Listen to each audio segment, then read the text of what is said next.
to me, what's far more interesting is the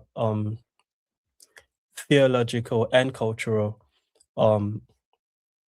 conversation that has to take place because of the demographic dynamics.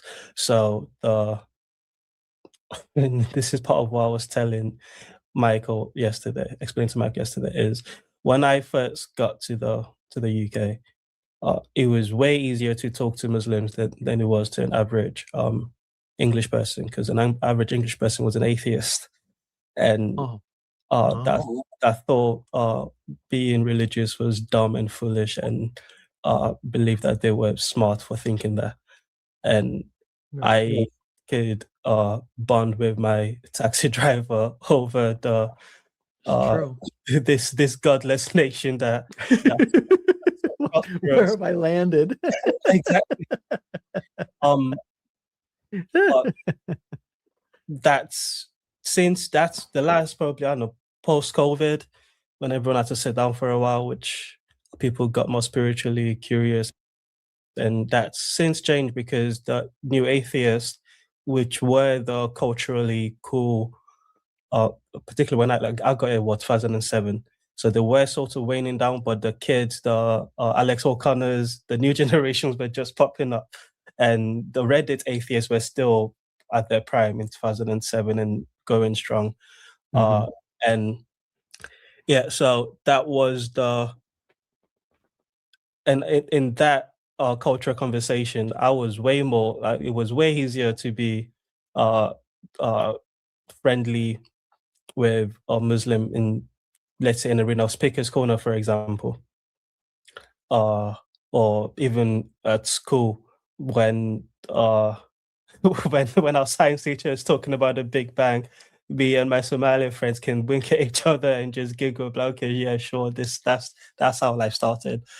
So those sorts of culture dynamics means that I've got, and also I'm Nigerian. Nigeria is like 55% Muslim, 42% Christian. So I grew up with Muslims. One of my closest friends growing up was a Muslim. I remember, like, we were like 5 or 6 when we were both like, oh, we definitely worship the same God. And I don't know if either of us believed it, but it just, there's only one God. How could we worship any other God? There's only one God. That was sort of the end of the conclusion. So living alongside Muslims, for me personally, as Tayo, you're asking, is something that I'm used to. I was used to in Nigeria and I'm used to here. However, I'm also theologically, we're on different sides. They don't believe in the Jesus that I do, and they see me like Claire's being the way Claire's pissed off at Trinity, the Trinity in the chat. That's how every Muslim is. Every single time. Doesn't matter where the conversation starts, it ends with the Trinity once they find out you're a Christian. So yeah, that's also part of the dynamic, which is where if not in that case, threatening would be the wrong word, but that's where my beef with them is. It's on the theological front. I'm trying to save them from their religion that they believe in, sometimes more than it feels like I believe in mine. Okay. But those are the religious ones.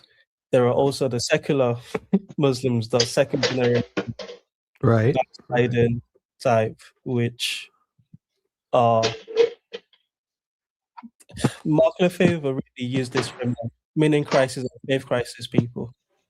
Even the second generation backsliding Muslim, the someone of the ilk that PVK show is about. I don't know the show.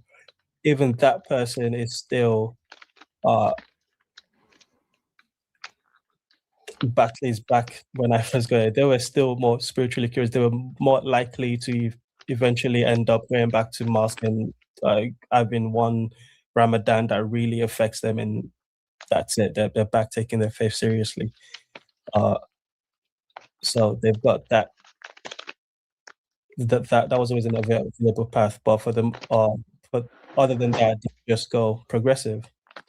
McMahon and I spoke about that briefly yesterday. is just the amount of progressive Muslims.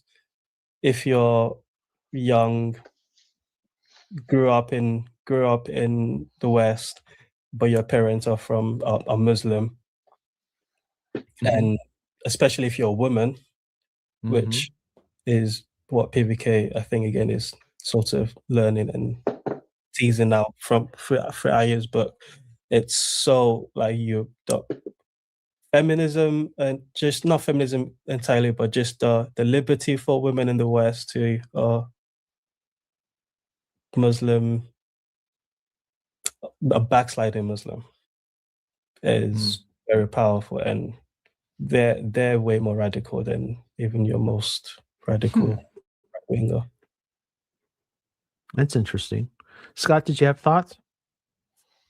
Well, it's just interesting hearing your story, Teo. I got a lot of pushback from Nigerian at work, probably 3 jobs ago, over the Trinity.